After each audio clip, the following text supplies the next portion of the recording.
Subscribe कीजिए दोस्तों हमारे चैनल को। नोटिफिकेशन पाने के लिए बेल आइकन को प्रेस कीजिए। गुड मॉर्निंग बच्चों, कैसे हैं आप लोग। देखो, हम बात कर रहे थे हमारे पोएम के बारे में। हमने फर्स्ट पोएम पढ़ चुके हैं, हम द रोड नॉट टेकन। आज हम सेकंड पोएम लेंगे हमारी। देखो, सेकंड पोएम है हमारी विंड। कौन सी पोएम है हमारी? Second wind. देखो, इसके बारे में बात करेंगे आज। उम्मीद है आपको फर्स्ट वाले अच्छे से समझ में आई होगी। अगर नहीं आए हो तो एक बार फिर दोबारा देखिएगा। उसके कुछ स्टेंजाज बाकी थे, वो मुझे करवाने, आपको मैं करवा दूंगा। आप एक काम करो, पहले देख लेते हैं हम आज विंड वाली, ठीक है ना। उसके बाद में हम स्टेंजा भी करेंगे, एक्सप्लेनेशन कैसे आता है एग्जाम में वो भी हम सीखेंगे। देखो, तीन बातें होती है मुख्य रूप से। कितनी? तीन। एक तो होता है हमारे पास रेफरेंस आता है, जिसमें संदर्भ लिखा जाता है। रेफरेंस में क्या होता है बच्चों? केवल हम पोइट का नाम, पोएम और पोइट का नाम लिखते हैं। पोएम का नाम क्या है और पोइट का नाम क्या है वो लिखते हैं। आगे बात समझ में। उसके बाद में लिखते हैं हम कॉन्टेक्स्ट। देखो, कॉन्टेक्स्ट में होता क्या है कि हम उन पंक्तियों के बारे में लिखते हैं जो हमारा स्टेंजा आता है ना, स्टेंजा क्या कहना चाहता है उसके बारे में लिखते हैं। केवल एक या दो लाइन में हमारा काम हो जाता है पूरा। उसके बाद में आता है हमारा एक्सप्लेनेशन। उसमें क्या करते हैं हम? प्रत्येक लाइन की क्या करते हैं? व्याख्या करते हैं बच्चों। क्या करते हैं? व्याख्या। आपने 8th में पढ़ी होगी लेकिन व्याख्या नहीं की होगी। अब 9th क्लास में आ गए, यानी कि आप सेकेंडरी क्लास में आ चुके हैं। अब सेकेंडरी के अकॉर्डिंग आपको सीखने पड़ेंगे अभी ये, क्योंकि 10th में हमारे बोर्ड क्लास आ गई। अब 10th इस प्रकार से चलेगी तो आपको आना चाहिए चीज़ें, ये अभी सीखने का टाइम है। तो आज स्टार्ट करते हैं, विंड के बारे में बात करेंगे बच्चों। आप जानते हैं विंड होती क्या है? हवा। क्या बोलते हैं विंड का मीन? हवा। देखो, हवा क्या है उसके बारे में बात करेंगे आज हम। ये पोएम हमारी एक प्रकार से विंड के बारे में बात की गई इसमें। अब विंड क्या बात करती है उसके बारे में आज हम अच्छे से सीखेंगे। देखो, विंड, विंड यानी हवा। देखो, आप जानते हो हवा हमारे लिए बहुत इम्पोर्टेंट है कि नहीं है? यानी कि बिना हवा के तो हम रह नहीं सकते। हम जो सांस लेते हैं वो भी क्या है? हवा आते हैं। सांस खत्म, जिंदगी खत्म। समझ रहे हो? इसका मतलब हमारे लिए विंड बहुत आवश्यक है। लेकिन बच्चों, आपने एक चीज़ देखी होगी, अति हर चीज़ की खराब होती है। अगर कोई चीज़ यानी कि आवश्यकता से ज़्यादा बढ़ जाए तो वह एक प्रकार से ऐसा खतरनाक रोल लेता है जो हमारे लिए बहुत घातक सिद्ध होता है। होता कि नहीं होता है? आपने देखा होगा, जब हवा चलती है, जब धीरे धीरे चलती है, बिल्कुल ठंडी ठंडी हवा, कितना प्यारा लगता है हमें, बहुत अच्छा लगता है। लेकिन वही हवा एक आंधी का रूप ले ले, एक तूफान का रूप ले ले, कैसा होता है फिर? यानी कि वो बहुत ज़्यादा घातक बन जाती है। बहुत ज़्यादा एक प्रकार से ऐसा बन जाती है जो सब कुछ डिस्ट्रॉय कर देती है, ख़त्म कर देती है। तो ये पोएम उसी के बारे में बताई गई है कि जब हवा धीरे चलती है तो किस प्रकार से हमें फील करवाती है, और जब ज़्यादा बढ़ जाती है तो हम किस प्रकार से उसकी तरफ एक प्रकार से वो हमारे लिए घातक सिद्ध होती है। तो आते हैं, करते हैं बात हम इस विंड की। देखो, आप बुक लेके बैठ जाइए और मैं लाइन पढ़ूंगा, आप अच्छे से देखना अपनी बुक में क्या पढ़ रहा हूँ, ध्यान देना। फर्स्ट लाइन है हमारी इसमें। देखो, अबाउट द पोएम के बारे में बात करते हैं। The wind blows strongly and causes a lot of destruction. How can we make friends with it. क्या कहा गया पोएम में? सुनिए। पोएम कहना चाहते हैं कि हवा तेज चलती है और महाविनाश करती है। जब हवा तेज चलती है तो क्या करती है भाई? महाविनाश कर देती है। द विंड ब्लो, ब्लो का मतलब चलना या बहना, और स्ट्रांगली मतलब तेज, एंड कॉजेस और कारण बन जाती है, अ लॉट ऑफ डिस्ट्रक्शन, विनाश का कारण बन जाते हैं। किसका? विनाश का कारण। अगर मान लीजिए हवा धीरे धीरे चल रही है तो बहुत अच्छी लगती है, हमारी लाइफ सिक्योर करती है। लेकिन मान लीजिए वही हवा एक प्रकार से एक तूफान का रोल ले ले, एक बहुत स्ट्रांगली रोल ले ले, तो क्या होगा फिर? सब कुछ डिस्ट्रॉय कर देता है, सब कुछ डिस्ट्रक्शन कर देता है। कहने का मतलब सब कुछ विनाश कर देती है। आई बात समझ में? तो हवा के बारे में इस प्रकार से कभी हमसे बताना चाहता है, हमें वो कहना चाहता है कि हवा हमारे लिए किस प्रकार से इम्पोर्टेंट है और किस प्रकार से हमारे लिए घातक है। तो the wind blows strongly and causes a lot of destruction. हवा तेज चलती है और महाविनाश का कारण बन जाती है, महाविनाश कर देती है। अब देखो क्या कहा गया कि how can we make friends with it, क्या बोला कि हम उससे किस प्रकार से मित्रता कर सकते हैं, यानी कि हम हवा से किस प्रकार से मित्रता कर सकते हैं। अब देखो हवा से मित्रता कैसे करेंगे। आप सोच रहे हैं कि हवा से मित्रता, ये कौन सी बात है भाई, बिल्कुल होगी। अगर मान लीजिए हवा ऐसी चलती है जो हमें एक प्रकार से हमें ताजगी दे दे। आप सुबह मॉर्निंग वॉक पे गए होंगे, इवनिंग वॉक पे गए होंगे, आपने देखा होगा शाम और सुबह की जो हवा होती है बहुत प्यारी हवा होती है, एक प्रकार से अलग ही एनर्जी आती है। आप जानते हो सुबह सुबह घूमना तो बहुत इम्पोर्टेंट है हमारे लिए, हमारी बॉडी के लिए, हमारे माइंड के लिए। इससे माइंड स्ट्रांग होता है, होता ही नहीं होता है। इसका मतलब सुबह की ऑक्सीजन एक प्रकार मस्तिष्क में जाने का मतलब है मस्तिष्क को बहुत स्ट्रांग बनाना, इसलिए जल्दी उठा करो आप भी। देखो अब बात करते हैं इस विंड के बारे में। अब कवि क्या कहना चाहता है सुनो, कवि क्या कहना चाहता है हमसे सुनो। Wind come softly, don't break the shutters of the windows, don't scatter the papers, don't throw down the books on the shelf. On the shelf word meaning देखो, पहले देखो विंड का मीन क्या होगा, हवा। कम सॉफ्टली, इसका मीन होगा धीरे धीरे चलो या धीरे धीरे बहो, इस प्रकार से बोलेंगे। और शटर्स, शटर्स जानते हो, यानी एक प्रकार से कपाट बोल सकते हैं हम, पट कह सकते हैं। और स्केटर यानी कि बिखेरना या फैलाना। स्केटर का मीन क्या होगा, बिखेरना या फैलाना। फिर बताया गया हमें सेल्फ, सेल्फ का मीन होगा यहाँ पे ताक, हम कह सकते हैं, यानी कि अलमारी में जैसे अलमारी में कुछ चीज़ें रखना, खाना रख देते हैं, कुछ भी रख देते हैं, इस प्रकार से। उसके बाद थ्रू का मतलब होगा थ्रू डाउन, यानी कि नीचे फेंक देना या नीचे फेंक दिया। फिर बताया गया हमें टोर, टोर का मीन होता है बच्चों फाड़ दिया। देखो टीयर की सेकंड फॉर्म क्या होगी, टोर, यानी कि फाड़ दिया गया। उसके बाद में ब्रोट, ब्रोट का मतलब ले आए। और पोक फन एट, इसका मीन होगा यहाँ पे यानी कि मेक ऑफ फन, यानी कि मजाक करना। क्या करना बच्चों, मजाक करना। उसके बारे में बात कर ली। फिर देखो आगे, यहाँ तक स्टेंजा पूरा ले लेते हैं हम। You tore the pages of the books, you brought rain again, you are very clever at poking fun at weakling. उसके बाद frail crumbling, house is crumbling, doors crumbling, rafters crumblings wood और crumbling bodies crumbling leaves crumbling hearts, crumblings hearts. देखो word meaning देखो, यहाँ तक हम पहले समझते हैं, यहाँ तक का you are very clever at working at the weakling, यहाँ तक हम ट्रांसलेट देखते हैं पहले।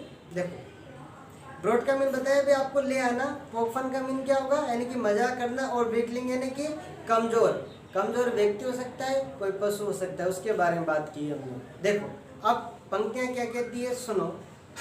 कवि कहना चाहता है हमसे, विंड कम सॉफ्टली, हे हवा धीरे चलो। कवि क्या कहना चाहता है, हवा धीरे चलो, धीरे धीरे बहो, इस प्रकार से कहता है। Don't break the shutters of the window, क्या बोला कवि ने कि खिड़कियों के दरवाजे मत तोड़ो, खिड़कियों के जो पटे हैं उसको मत तोड़ो, हे हवा धीरे धीरे चलो। ऐसे हमसे कवि कहना चाहता है। कवि बताना चाहता है कि हवा से किस प्रकार से वो बात कर रहा है। देखो उसने क्या किया, प्रकृति को अपना मित्र बना लिया, मानवीकरण कर दिया उसने अपने आप को। क्या कर दिया उसने, यानी कि उसने, कवि ने हवा को मित्र बना लिया और सजीव मानते हुए हवा से बातें कर रहा है। और क्या बोल रहा है कि हे हवा धीरे चलो, विंड कम सॉफ्टली, हे हवा धीरे धीरे चलो। Don't break the shutters of the window, खिड़कियों के दरवाजे मत तोड़ो, खिड़कियों के जो पटे उनको मत तोड़ो, इस प्रकार से कवि कहता है। फिर कहता है डोंट स्कैटर द पेपर्स, यानी कि कहता है कवि की है हवा, पेपर्स को मत फाड़ो। जैसे पेपर पड़े रहते हैं हमारे पास रखे हुए, टेबल पर रखे हुए हैं, तो हवा तेज चलती है तो क्या होता है, वो फट जाते हैं, नीचे गिर जाते हैं। तो कवि कहना चाहता है कि हवा ऐसा मत करो, ऐसा अनर्थ मत करो, यानी कि पेपर्स को नीचे मत पटको, इनको मत फाड़ो। फिर आगे क्या कहता है कभी सुनो, don't throw down the books on the shelf. क्या कहा आगे देखो, आगे बताया कवि ने हमसे, हमें बता रहा है कवि कि कागजों को मत बिखेरो, ताक से पुस्तकों को नीचे न गिराओ। यानी कि जो ताक पे जो पुस्तकें रखी हुई है, जो बुक्स रखी हुई है अलमारी में, उनको नीचे मत गिराओ। इस प्रकार से कवि हमसे कहना चाहता है, कवि क्या कहना चाहता है कि ये हवा धीरे धीरे चलो, इनको मत गिराओ, इन ताक से पुस्तकों को नीचे मत गिराओ, मत पटको नीचे। फिर आगे क्या कहता है देखो, there look what you did, you threw them all down, you tore the pages of the books, you brought rain again, you are very clever at poking fun at whittling। क्या कहा कवि ने सुनो, फिर कवि कहना चाहता है कि वहां देखो तुमने क्या कर डाला। क्या कहा कवि ने कि देयर लुक, वहां देखो, you did what you did, यानी कि तुमने क्या कर डाला, you threw all the down, देखो क्या कर दिया तुमने, यानी कि सब कुछ नीचे डाल दिया। वहां देखो तुमने क्या कर डाला, तुमने उन सभी वस्तुओं को नीचे फेंक दिया। तुमने क्या कर दिया, सभी वस्तुओं को नीचे फेंक दिया। अब देखो कवि किस प्रकार से हवा से बात कर रहा है। हवा से कह रहा है कि हवा धीरे चल, तेजी से मत चल, तूने देख सारा काम बिगाड़ दिया, पेज नीचे डाल दिए, अलमारी से सारी पुस्तकें नीचे पटक दी, सब कुछ क्या क्या कर डाला तुमने, इसलिए हवा धीरे धीरे चल, अनर्थ मत कर। इस प्रकार से कवि कहना चाहता है। कवि क्या कहना चाहता है हवा से कि हवा तू धीरे धीरे चल, यानी कि खिड़कियों के जो दरवाजे हुए मत फाड़। इस प्रकार से कवि हमसे यानी कि हवा से बात कर रहा है। चलो आगे बात करते हैं। फिर क्या कहा, there look you tore the pages of the books, You brought rain again। देखो तुमने पुस्तकों के पेज फाड़ दिए। क्या कहना चाहता है हवा से कभी, ये हवा तुमने अनर्थ कर दिया, पुस्तकों के पेज फाड़ दिए, और देखो तुम फिर से बारिश ले आई हो। ये हवा फिर से तुम क्या कर रही हो, यानी कि बारिश ले आई हो। देखा होगा बच्चों आपने, जब हवा चलती है ना डेफिनेटली बारिश आती है, लेकिन तेज आती है उस समय नहीं, हल्की हल्की ठंडी हवा आती है ना, पूर्वाई चलती है ना उस समय, क्या होता है फिर, यानी कि बारिश आ जाती है। तो कवि ये कहना चाहता है कि देख हवा, यानी कि तू धीरे चल, ऐसे ऐसे मत कर, देख फिर तू दोबारा के लिए बारिश लिए। इस प्रकार से कवि कहना चाहता है। You are very clever at walking fun at weakling. कवि आगे क्या कहना चाहता है सुनो, वो कहना चाहता है कि तुम वर्षा वापस ले आए हो, तुमने यानी कि कमजोर और मजाक को एक प्रकार से चतुर रूप से नीचे गिरा दिया है। कहने का मतलब तुम क्या करते हो, कमजोर वस्तु और व्यक्तियों क्या करती है, मजाक करती हो। तुम बड़ी चालाक हो। क्या हो तुम, बड़ी चालाक हो। कैसे, तुम क्या करते हो, यानी कि जो भारी भरकम वस्तु होती है क्या नीचे गिरती है, क्या कम हवा से नहीं गिरती है। लेकिन जैसे मान लीजिए दुबला पतला आदमी हुआ, या मान लीजिए कोई वस्तु हुई कम भार वाली, तो क्या करती है वो नीचे गिर जाती है, गिरती नहीं गिरती। इसका मतलब ये हुआ, कवि ये कहना चाहता है कि हवा धीरे चल, ऐसा अनर्थ मत कर, सारा काम बिगाड़ दिया तूने, फिर से बारिश ले आई, उसके बाद में तुमने ऐसा सा कर दिया। इसका मतलब कवि हमसे ये कहना चाहता है। अरे बात समझ में, अरे इतनी बात समझ में आएगी नहीं आई, आगे चलो सेकंड स्टैंजा देखते हैं। देखो सेकंड स्टैंजा है हमारा, frail, crumbling houses, crumbling doors, crumbling raptors, crumbling wood, crumbling bodies, crumbling leaves और crumbling hearts, crumbling hearts। और देखो आज क्या बताया इसने, फिर बताया the wind god winnows and crushes them all। देखो यहाँ तक कि पहले वर्ड मीनिंग देखो, फिर आगे बढ़ेंगे। देखो फ्रेल का मीन जानते हो बच्चों, फ्रेल होता है एक प्रकार से दुर्लभ, आई मीन कमजोर। क्या होगा, बिल्कुल फेबुल हो जाएगा, कमजोर होगा। किसका मतलब, फ्रेल का मीन। दूसरा वर्ड मीनिंग देखिए आप, उसके बाद में फिर आया हमारे पास क्रम्बलिंग। क्रम्बलिंग जानते हो, जर्जर जानते हो, एक प्रकार से जैसे जर्जर जानते हो, कोई चीज़ जैसे बिल्कुल सीण हो जाती है, उसको बोलते हैं जर्जर। आगे बात समझ में। फिर हमारे पास दूसरा वर्ड है जर्जर के बाद में देखो राफ्ट। देखो राफ्टर का मीन जानते हो आप, यानी कि एक प्रकार से छत को सहारा लिए हुए, यानी कि क्या करना, एक प्रकार से छत को सहारा देने वाली एक जैसे कोई लकड़ी होती है ना, जैसे मान लीजिए अपन कई बार देखते हैं तो जैसे कई बार वो बनाते हैं झोपड़ी वगैरह बनाते हैं, तो एक प्रकार से इस प्रकार से एक लकड़ी होती है, बली से हम कहते हैं, तो उसको क्या करते हैं इस प्रकार से सपोर्ट कर देते हैं। आगे बात समझ में, तो उसकी बात कर रहे हैं। किसका मतलब होगा ऐसा?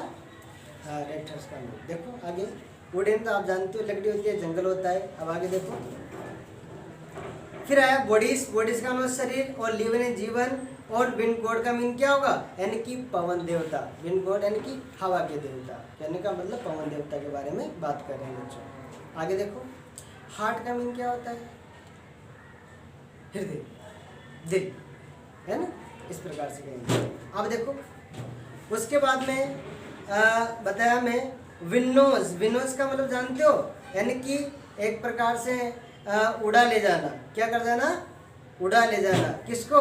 जैसे अनाज को उड़ा के ले जाने से, अनाज कई बार हम इस प्रकार साफ करते हैं तो कचरा रहता है, उसको हवा उड़ा के ले जाती है। जैसे मान ली कोई जैसे धूल वगैरह है तो हवा क्या करती है, उसको उड़ा के ले जाती है। हल्की वस्तु उड़ा नहीं उड़ाती, उसके बारे में बात की गई है। फिर आगे बताया गया इसमें देखो, फिर हमारे पास है क्रश। क्रश जानते हो? यानी कि रोंदना, आई मीन कुचलना। क्या करना? कुचल देना या रोन देना। एक मिनट, ठीक है ना। देखो एक बार देखो, frail crumbling, houses crumbling, doors crumbling, rafters और crumblings, wood crumbling, bodies crumbling, leaves crumbling, hearts, the wind god winnows and crushes them all. क्या कहा कवि ने? सुनो, कवि कहना चाहता है हमसे कि क्या कहना चाहता है कवि? कि कमजोर और जर्जर मकानों, जर्जर दरवाजों, जर्जर कड़ियों और जर्जर पेड़ों या शरीरों और जीवन के एक जर्जर दिलों, इन सभी को पवन देवता उड़ा ले जाता है और कुचल डालता है। कहने का नष्ट कर देता है।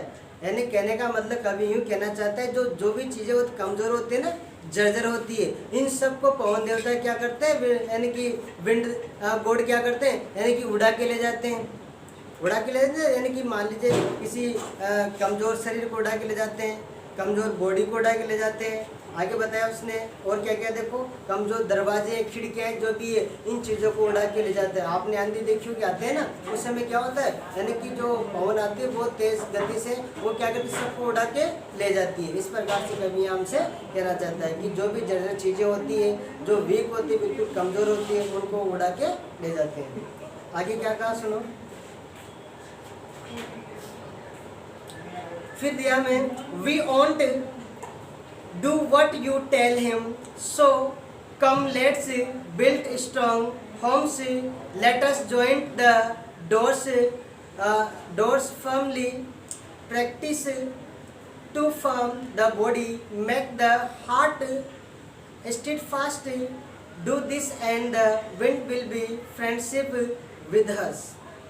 Friendship with us. देखो वर्ड मीनिंग देखो इसका, पहले वर्ड का मीनिंग तो आप जानते हैं क्या होता है, लेकिन यहाँ पर क्लोज के रूप में यूज हुआ है, इसलिए बच्चों क्या बोलेंगे इसको? जो। क्या बोलेंगे वर्ड का मीनिंग यहाँ पे? जो कहेंगे।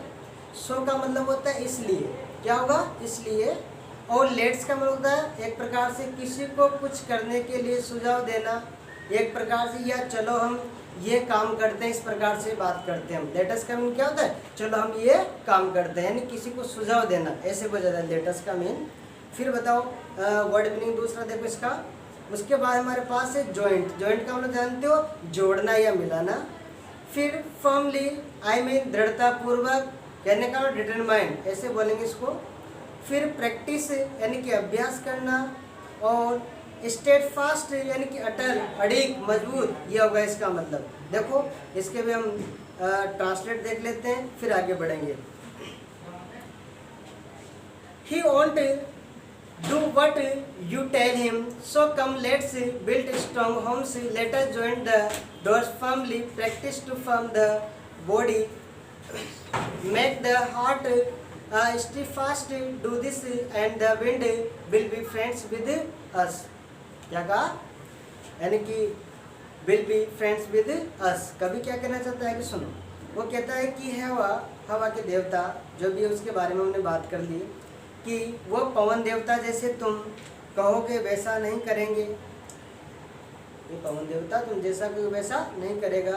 आगे चलो, फिर आगे देखो क्या बताना चाहता है वह कि वो कौन, पवन देवता, जैसा तुम कहोगे वैसा नहीं करेगा, इसलिए आओ हम मजबूत घर बनाए। हम क्या करें अब, मजबूत घर बनाए। ऐसा थोड़ी है कि आपने कह दिया हवा धीरे चल, ए पवन देवता हवा को धीरे चलाओ, क्या पवन देवता हमारी बात मानेंगे क्या? कभी नहीं मानेंगे। हमें क्या करना पड़ेगा, अपने आप को मजबूत करना होगा, हमें मजबूत घर बनाने होंगे।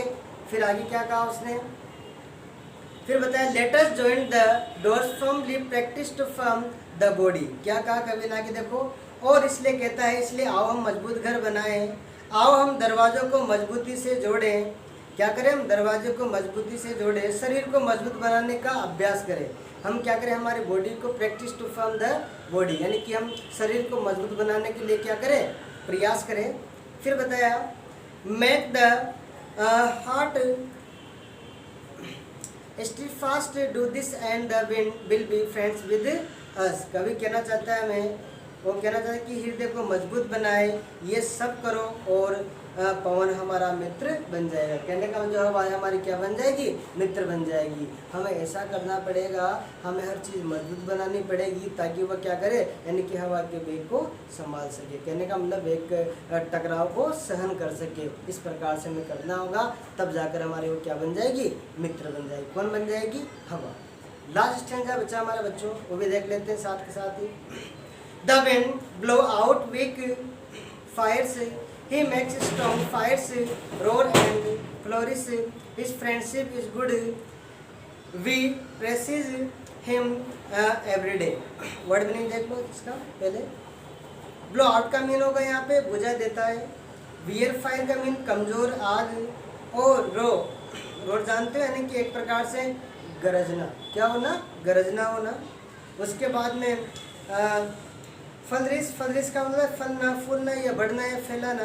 इसके बारे में बात करते हैं। देखो the wind blow out big fires, सही बात है बिल्कुल, यानी कि जो पवन दुर्लभ यानी कमज़ोर आग को बुझा देते हैं।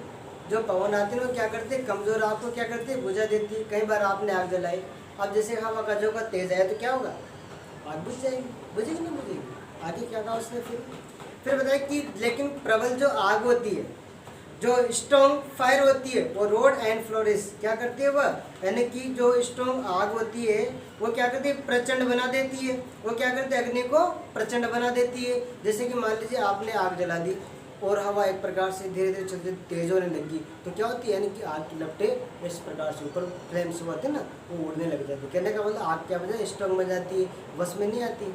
फायर ब्रिगेड बुलाते हैं, उनके बस में नहीं आते। होता ही नहीं होता है। कई बार आपने जंगल देखे होंगे, जंगल में कई बार आग लगती है, जैसे लगती है जो जाने कितने मीलों तक वो जंगल जल जाते हैं सारे के सारे। इसका मतलब फिर वो प्रचंड रूप ले लेती है, कौन, हवा, और फिर आग इस प्रकार जला देती है। आगे देखो, his friendship is good, we press him every day.